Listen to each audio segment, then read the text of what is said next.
হারামের সীমানা কতটুকু? হারাম বলতে পৃথিবীর তিনটি নির্দিষ্ট ভূখণ্ডকে হারাম বলা হয়: মক্কাতুল মুকাররমা, মদিনাতুল মুনাওয়ারা এবং ফিলিস্তিনের মসজিদুল আকসা। তো মক্কাতুল মুকাররমার কাবাগরের চতুর্দিকে, একদিকে সবচেয়ে কম হলো 7 কিলোমিটার তানঈম, একদিকে 15 কিলোমিটার, একদিকে 18 কিলোমিটার, জেদ্দার দিকে মানে হুদাইবিয়ার দিকে 22 কিলোমিটার। এই পুরা জায়গাটা হলো মক্কাতুল মুকাররমার হারাম। আর মদিনাতুল মুনাওয়ারা হারাম হলো, রাসূলুল্লাহ সাল্লাল্লাহু আলাইহি ওয়াসাল্লাম বলছেন, মা বাইনাল আইরি ওয়াস সাউর, মদিনায় দুইটা পাহাড় আছে, একটা আইর পাহাড়, একটা সাউর পাহাড়।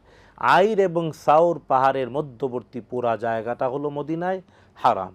আর ফিলিস্তিনে ওল্ড সিটি, ইংরেজিতে বলে ওল্ড সিটি, আল হারাম আশ শরীফ বলে, যেটা মানে ফিলিস্তিনের মসজিদুল আকসার, এটা হলো হারাম সীমানা। সীমানা।